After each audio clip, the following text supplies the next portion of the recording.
Katja prepared a little introduction about you. Okay. And then we start to speak about your project, yeah?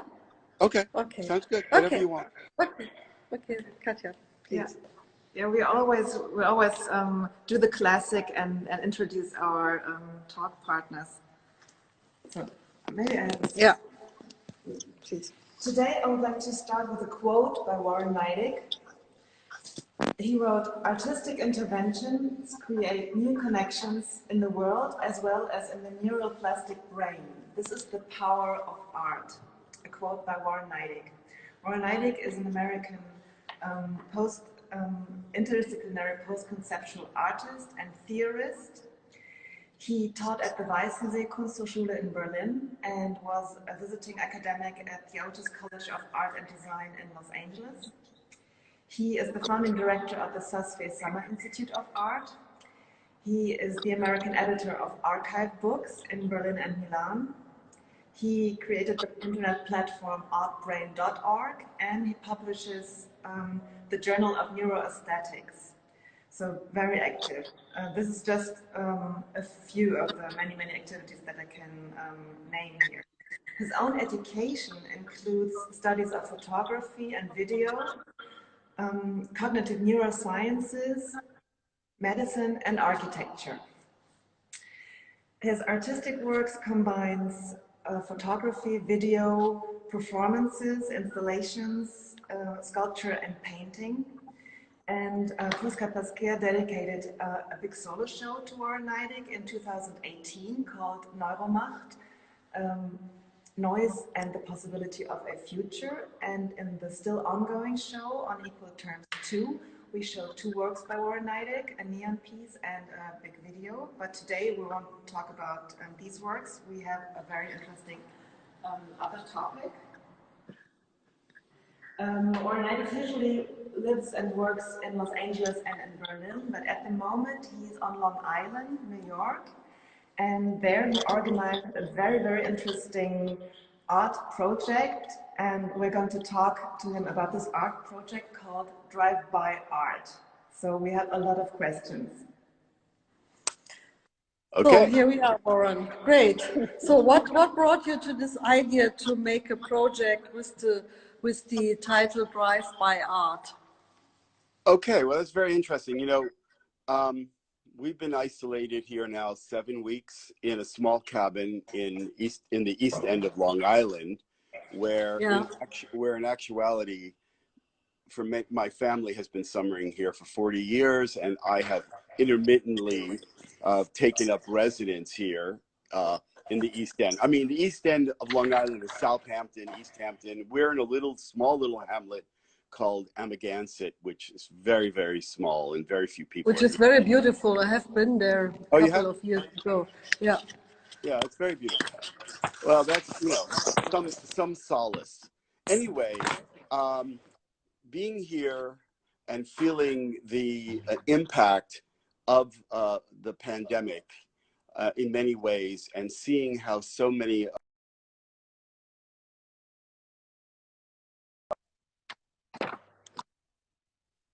the solitude, the depression, the loss of their economy, the disruption of their networks, of their cultural networks. The museums out here, which are super active, have been closed and are trying to rethink what it means to be a museum and how to survive until at least maybe we have a, some sort of protection against the virus. So I was feeling this. At the same time, I had this tremendous longing for Berlin, and specifically, Joanna Warsaw had invited me, not knowing that I wasn't in Berlin anymore and that I was in Long Island. She had invited me to a project that she curated on the balconies of Berlin. I'm sure you heard about it. Yeah, of course. You know, this project in which, artists, kind of in a refusal to be subsumed by the pandemic, had created works of art and put them on their balconies. And one of the things that I so felt from Joanna's project was this great sense of solidarity that emerged. Then what happened is that I came across this beautiful video of, in a small town in Italy, of people singing on their balconies. And it was fantastic. That was was something really very special in this pandemic right, situation. Right. Yeah, It super moved me. I mean, I put it on my Facebook. I was sending it around. Did you see this? And then there was this one video where there was an opera singer and a rock and roll band doing the same thing. I mean, it was incredible. It was an absolutely, heart-wrenching, response. And it showed how people use different methodologies to overcome this invisible predator. Yeah. So that's a key, the idea of this invisible predator. And then I was thinking, so I had this on one hand, I had seeing all my friends in this art community, cultural community, their lives being disrupted. On the other, I saw Joanna's project. And then I started thinking about, what could I do? What is it that I could do to help alleviate some of this discomfort? And then I said, well, I had this idea of, like, everybody has a car.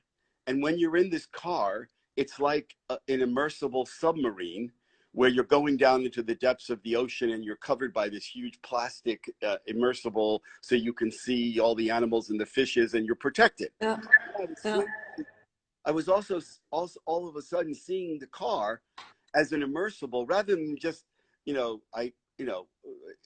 something to drive us around.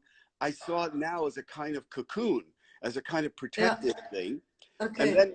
And then the next step in my brain was, okay, why not create an exhibition similar to the ones that were in Berlin, but using American culture and the American idea of transportation, which is embedded in the car, but in a different way, and have people drive around and see art exhibitions that artists made on their properties, in front of their studios, et cetera, et cetera.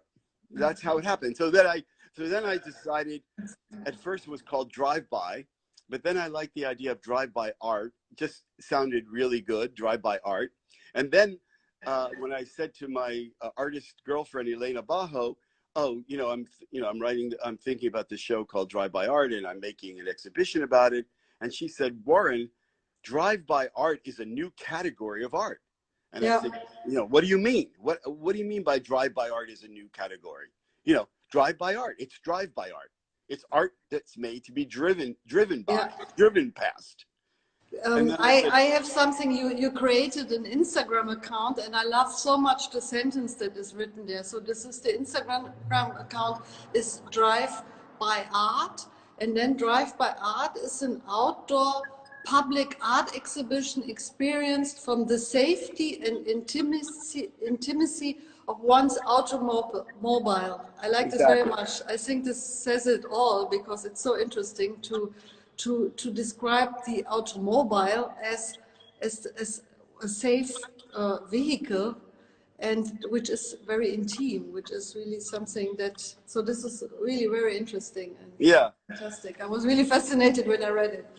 Well, many people don't know, but I've curated, I don't even know how many exhibitions, so many exhibitions in my life. I've had 4 artist-driven independent spaces that I ran and I created, going all the way back to 1993, when I had this space here in East Hampton and in New York City called Nomad, which I did in 1993 and 94. I showed artists like Mariko Mori. And again, it's funny because Frank Gillette and Suzanne Anker who are in this show, this is almost 30 years ago. They were in my show, Sex,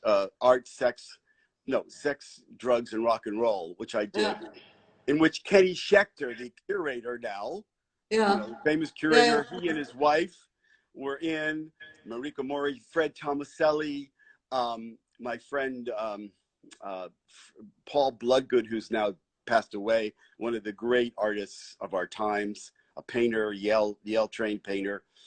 He and Melissa Friedman, Melissa's now at Salon 94. She's one of the directors there.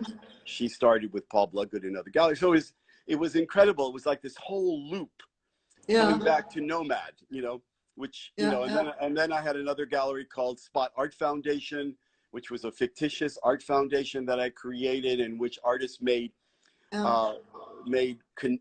exhibitions that were connected to the apparatus of the independent space. So in other words, I had a long history of this. And then, of course, but let's us come back to the concrete project. So I saw you 2 or 3 weeks ago. I saw you you were posting on Facebook. So I'm on Long Island. Which other artists are around? I thought, what is he doing? I was thinking. So he's lonely, or would he like to exchange? You know, and I was really thinking, what is going on there? I know you very well. You are somebody who's extremely active and communicative, and must be really something for you to be in breaking out of the boring situation. Yeah, exactly. And then now this project. So there were the artists that were contacting you. You contacted them. You found them, and you were on email. You were on telephone correspondence, or just on Facebook. And how did you select which artworks? So a lot of questions I have, but let's start with the beginning. So how was the connection with the artists that are around you? Yeah, exactly. Well, about 2 weeks ago or 12 days ago, I mean, it's pretty unbelievable that I was able to pull this whole thing together. I mean, I was kind of pretty much went into this very naive in a way. I mean, I'm crazy, but anyway, basically, yes, I had this idea. I knew about 7 or 8 artists out here already. You know, who were living here. Barry Schwabsky, who, you know, I run the school with, his wife, Carol Szymanski. Joan Jonas is a friend of mine, and she, for 20, 30 years, she's out here. Susan Anker, Frank Gillette, you know, there were people like... There are a lot of collectors as well out there, huh, in this area, no? Yeah, I guess. I haven't been concentrating on them. That's an interesting question, because anyway, so let me finish your question, then I'll tell you about the museums, because the museums wanted to get involved, and I'll tell you about that, because that's very important. So then I had these 5, and then they started asking their friends.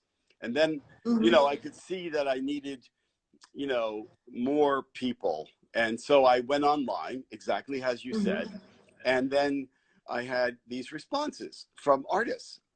And this is the key to the question that, that I want to also talk about, is that I'm not curating the show, I'm organizing. That's another question, Yeah, but it's important to know that because when you organize, it's about creating solidarity, and you're not interested in the normal mechanisms and apparatuses that operate within the art world. So I didn't care if the art, I mean, I wanted really good artists, and it turns out that all the artists that are part of this project are fabulous. I mean, they're fantastic, but but they're coming from completely different artistic positions than I normally am interested in. You know, as you know, I'm a like conceptual artist. I like, you know, more work about philosophy, all that stuff. But there's some artists that are doing painting that in a very colorful way, and there are artists that are sculptors, and there are photographers, and you know, all of this kind of stuff. And so I didn't care. I basically almost accepted everybody who wanted to be a part of the project, because I was interested in creating a community out here and making the community appear. Like the community had disappeared. By the disconnection of the cultural networks, the community out here, which is quite vibrant, had disappeared. Nobody knew what else anybody was doing. Nobody was communicating. There was a lot of depression. Of course. So I basically, like in the whole world, I awakened, and then it built, and then all of a sudden, as I contact, I mean, you can imagine many of these artists I didn't know, so they had to check me out, whatever, and then all of a sudden, one friend told another, another friend told another, another friend told another, and all of a sudden, I had a good group of artists, like 30. And then from there, it reached a critical point, and then it just took off. And then I now have 52 artists. 52. So I just wanted to show it. So here's the map of Long Island, and there you can see it. And And here, this is all the list of the artists. So we will post them later as well on our Instagram account, so that the people can check which artists. What's fascinating about what's great about the website. I built this website, and the website's interactive. You can press on an artist's name. Not only do you go to a page about the artist and learn about his work and see the website, but it also gives you their address, and then that links to a Google map, and then the Google map appears on that map. And Art News wrote already about it, huh? Yeah, the Art newspaper. That's a beautiful. But read the quote. There's a quote that they quote me. I was very literary that day. I don't even know what I said, but it turned out really well. Can you read that for me? The quote that they quote me on? No, because I just have an image of it at the moment. Sorry. Here. No problem. Yeah. Anyway, so what else? What kind of artworks can you see? I mean, from the car without stepping out of the car. Is it in windows, or how can we imagine? Well, that's very interesting. There are so many. I think today, on Friday, on the Instagram account, we're starting to post. I mean, by tomorrow, you'll be able to see a lot of the artworks, because they're going to be posted. At least all the artists are trying to do that, because the show is Saturday. Anyway, for instance, I can just tell you, for instance, two pieces that I know, because my nephew, Stephen Neidich, who's also a very, very good artist, a great artist who lives in LA. I saw his work already. It's fantastic. So it's funny, because I had collected these lobster buoys because I love them. And I had them in the front of my house here. And I took a photograph. And Stephen saw the photograph, and he said, "Can I use those for my sculpture?" So he's hanging lobster buoys off the tree in front of the property here. And then he's got this amazing video that he made of not a video, excuse me, a sound file that he made by the sound of one of his sculptures. They make sounds. He makes these huge mechanical sculptures, and they make sounds. And he recorded the sounds of his own work, and then those sounds are going to be played on a speaker, which is also going to be hanging from a tree in a bag. So you've got this speaker in a bag blasting out like this hammering on metal and these crazy sounds of his machines. They're like Yves Tonglé. They're like the Tonglé sculptures in a way. They make sounds. They're mechanical and all that.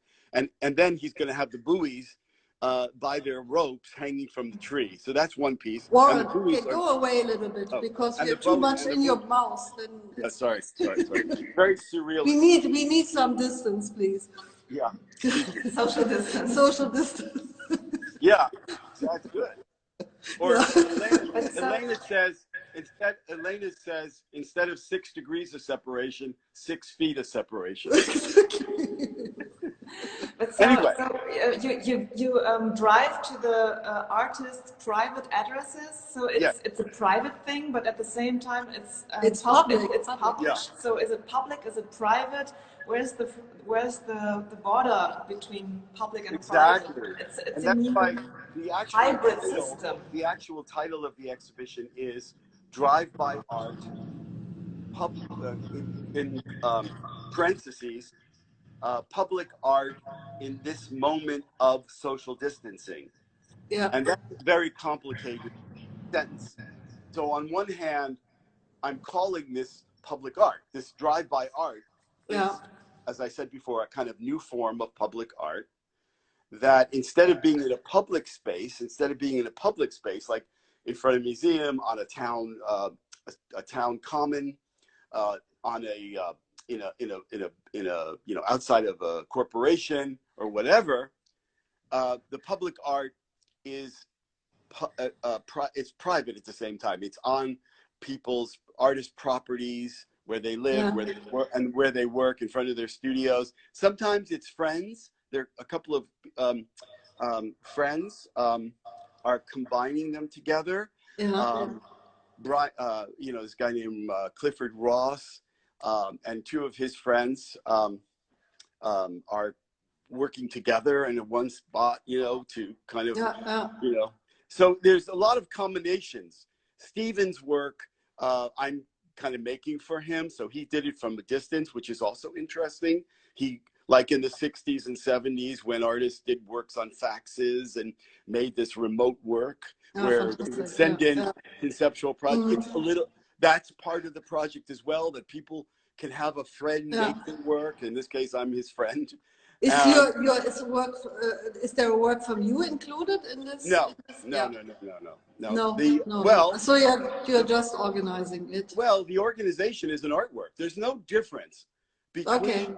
It's another kind of. This sentence I wanted to hear from you. This is great. Yeah, it's another form. The organization is the artwork. It's an artwork. It's a gesamte Kunstwerk. It's a work that comes out of.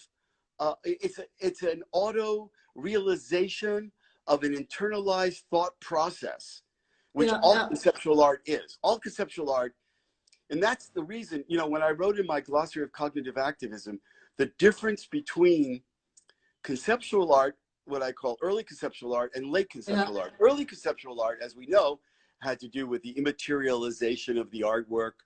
It had to do with the resistance against certain kinds of trends in collecting that were taking place. It had to do with you know, this kind of centering practices that were considered inferior to external, like photography and all that. But what happened after 1981 is that when work became immaterial and performative, the whole idea of conceptual art changed.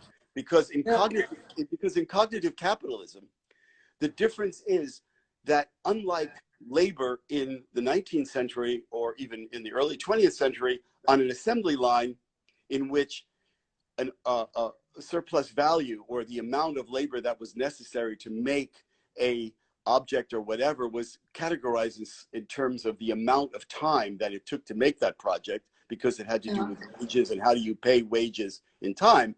In immaterial labor, in performative labor, in cognitive capitalism, so much of the labor is done inside one's head, and one never knows the amount of time one has spent thinking about it, because one doesn't really know how many of those processes were unconscious, or how many of those thought processes occurred in daydreaming, or you know, and then so you really don't know the way that cognitive process, how you can't monetize. You cannot monetize the cognitive process because it's so invisible. Whereas in the earlier times of labor, in the idea of Fordist and post-Fordist labor, labor could be commoditized.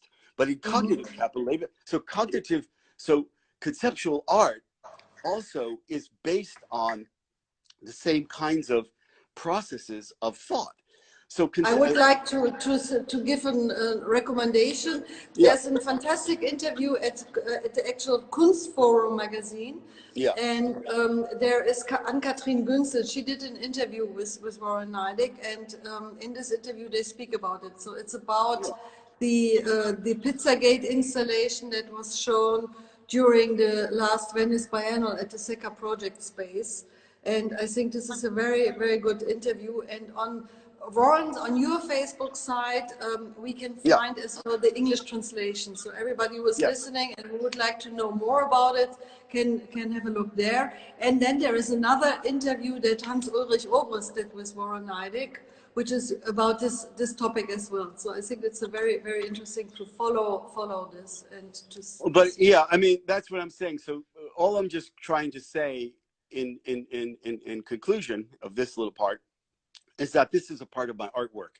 It comes from the same non-commoditized, unconscious, non-conscious, and conscious kinds of thinking and thought that I am doing.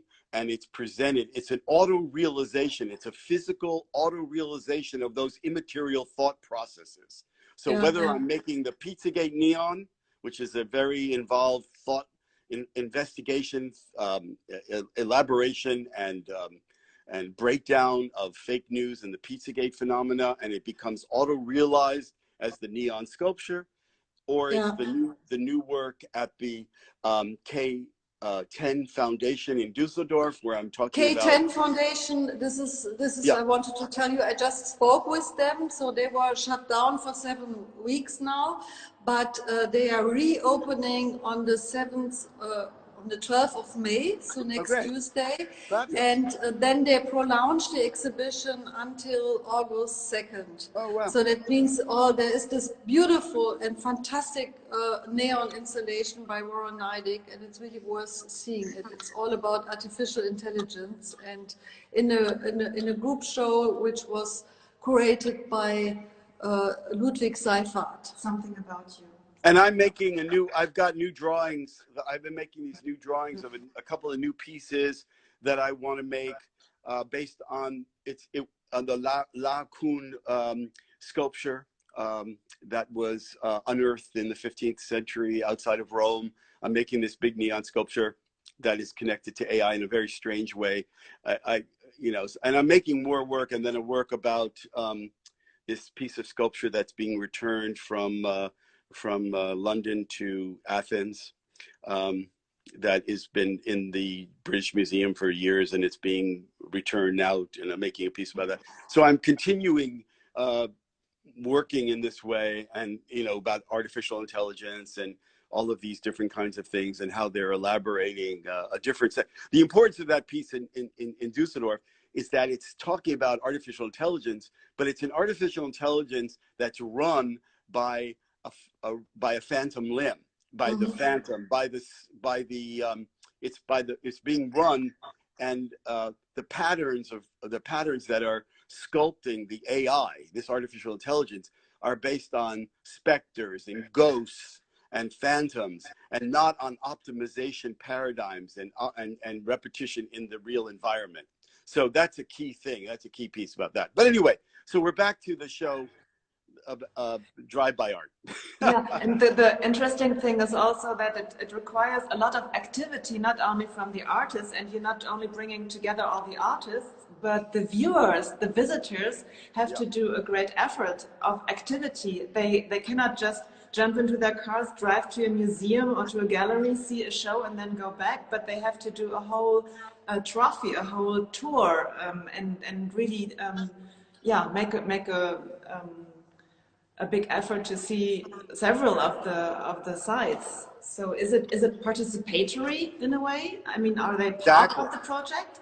Exactly. I mean, there's a lot of links, to Nicolas Bourriaud's idea of participatory art.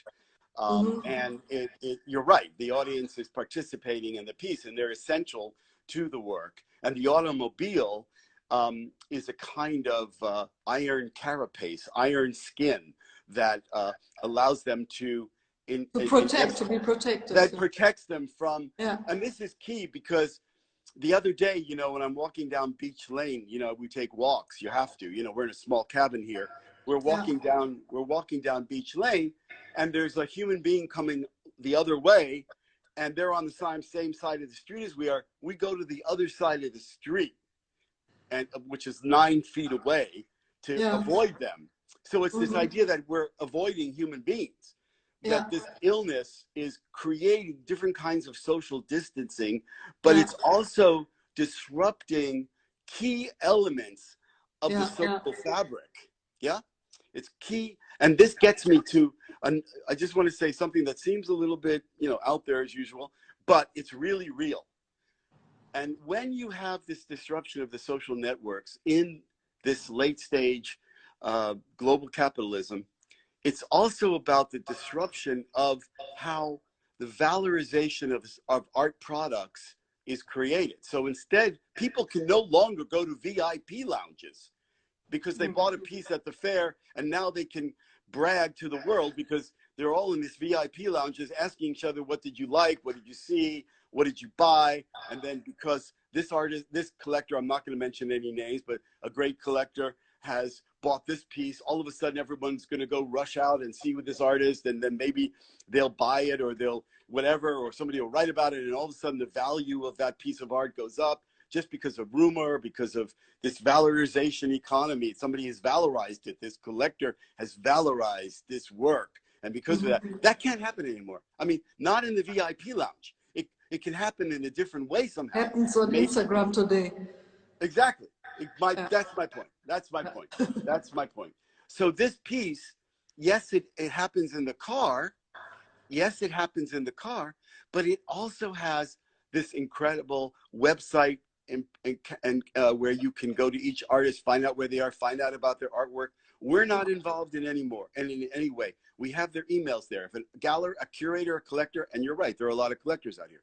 The collector sees the work that they like, or they discover an artist.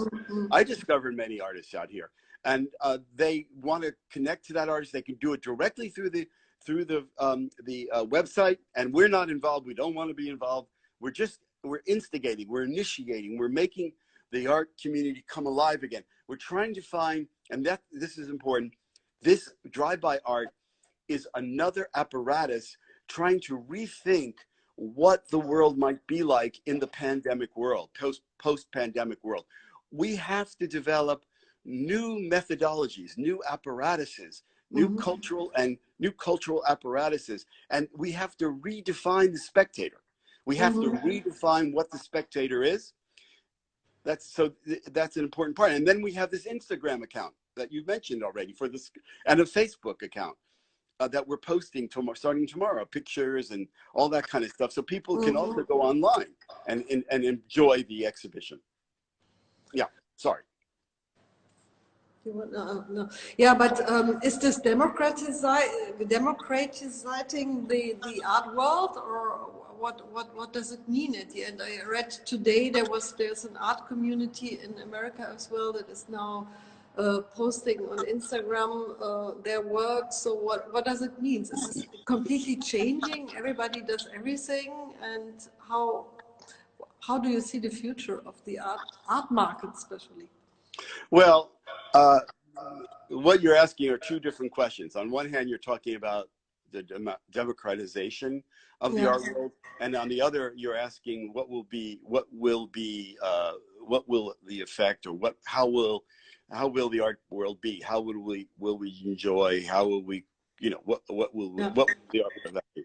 And I think honestly, this I don't really know.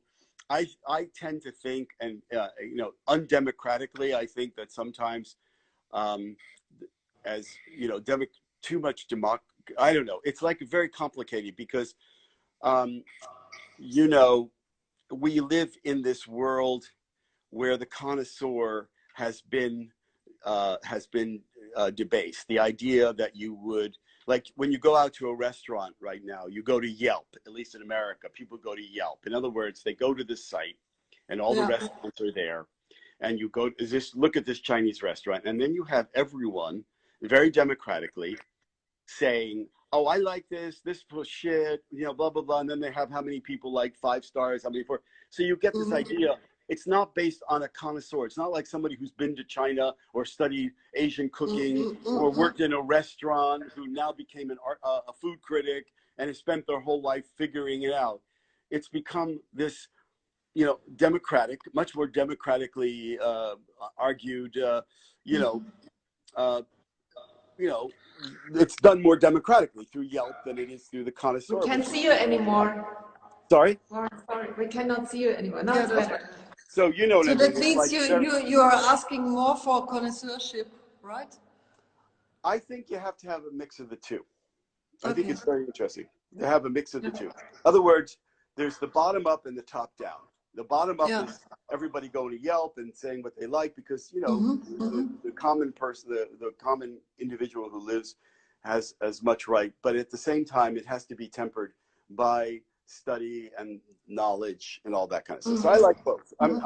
But then the other question you're asking, I think for me, is more interesting. In which your question was, what will the future be? So this is the key. This is the key, and I think for it's quite interesting because what is happening right now, in my humble opinion, is that many of the online capacities, online activities that we could have done a year ago were already in place. There were some schools like Harvard that had many online courses. there were some institutions that are already starting online education. There was already Amazon where you could order something online, like a dress or a pair of shoes or whatever, a book, and it would arrive at your doorstep. There was already a trend. I mean, we were already using Skype. We didn't have Zoom, but there was already in line. There was already the capacity to do communication online. And of course, the banking systems, transfers of money, and all of this stuff. All these things were already. We already had the capacity to do them. Once we became subjected to social distancing, once we became, we went into solitude in our own homes. These once small parts of our economy exploded. So that what we've done in this period of time, and this is the key to what's going to happen later, is we got over the hump that what was just a small part of our economy, of our the way that we do things, the social relations to the virtual was just a small part, has now become a major part. And a major part. It's become a major, for instance, large department stores that Lord & Taylor, Saks Fifth Avenue, Neiman Marcus, they're going into bankruptcy right now. Yeah. They were already being affected by the online sites like Amazon and so forth. They were already being affected. But this has put them in their coffin, and they are going bankrupt now. So there may not be any department stores, or there may be some new ones occur, but right now, these huge department stores that were part of our lives are no longer in existence. Will they come back? Will they go into bankruptcy and reestablish themselves in some way? How about hotels? Hotel business is dead. People are selling their hotels now. So hotels, are going out. Disney lost, Disney lost $1.9 billion since the coronavirus. They're having hard times. So we don't know. So these online relationships, these relationships of human beings to the virtual, has subsumed the real, it's overtaken. Will this continue? Will we have universities and colleges later? Or will colleges and universities say, oh my God, we can get now people teaching cheaper because they don't have to come to school, they can do it at home. Student education could be cheaper, which would be a great thing. We can reach more students now. Anybody, it's just a matter of zooming up Zoom from, maybe, zooming up Zoom, right? I mean, it's just a matter of using the technology. That's a good title of an exhibition, Zooming Up Zoom. Okay. Sure. Art in the internet, in a digital world. Anyway, so that's what it's not only about space, it's more about time. And if you're keeping contact with people or with clients or business contacts via Instagram, it's about time. You have time slots, and a VIP preview of an art fair like Art Basel Hong Kong, they set this VIP preview a day before everybody else could see the online catalog or the online art fair. So, but you're working now organizing this exhibition in Long Island. Is this going to stay there, or are you planning other sites? I mean, are you spreading in space? Well, I'm going. We're going to be doing it in Memorial Day weekend. I'm collaborating with two very, very interesting, an interesting artist and an interesting curator, and we're organizing it together in Los Angeles. Anuruddha Vikram, she's a very scholarly political curator who was working at the 18th Street residency program in Los Angeles, and now has her own curatorial firm. And Renee Petropoulos, who's a good friend of mine. She's a professor at Otis, and she's an artist in Los Angeles for all her life. I mean, she's been there for 35 years.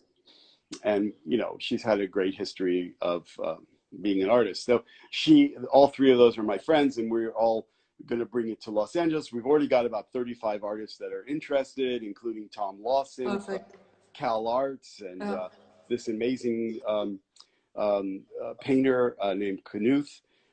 He's good, German painter who lives in America. We have this great guy. We have a lot of, Dave Muller. I don't know if you know Dave Muller. He shows at Blum and Poe. He's going to do it. I mean, we have a lot of, we're just starting to, obviously, we're just starting to get people because Andrew Berendini, and then we do it in Germany as well at one point. Just wanted to say something. We have to come to an end because it's already 50 minutes. But one thing is, there is this fantastic exhibition planned, Machtlicht, at the Kunstmuseum Wolfsburg, where they are going to show your big installation, Pizzagate. And they postponed this show. Normally should open next week, but they proposed it to September next year. Perfect. To be sure that it will happen. So I think it's it's a very good news. But they are producing the catalog already. So I think it's just, I wanted to let you know. And then next year in September, we will see you in Wolfsburg, and everything will be fine there. And then the pandemic is over, and they found the vaccine until then, and then we will be happy. So, cross fingers. You got my pictures, right? Yes, yes. Okay, my dear. Thank you so much. Okay, bye-bye. And so we speak in maybe 2 weeks or so, when everything is up. So the opening of your thing is on Saturday. It's on my birthday, so it's nice. And what we could do is why don't we wait until Memorial Day weekend, which is the weekend of the 25th, I believe, the 23rd. Yeah. On that Saturday, the gallery would normally be open. Why don't we do it from the show? Why don't we do it from the project? In other words. Yeah, perfect. Yeah, I could even maybe. Yeah. We drive with you together and you show us the thing. Yeah, I drive around. And let's do that. Yeah, we drive around. Yeah, okay. Great. Okay, thank you so much, and my best wishes to all the participant artists, and I'm really curious to see it. And bye-bye. Congratulations. Great work that you are doing. I'm really very happy. Okay, thank you so much. Have a good day. Bye-bye. Thank you.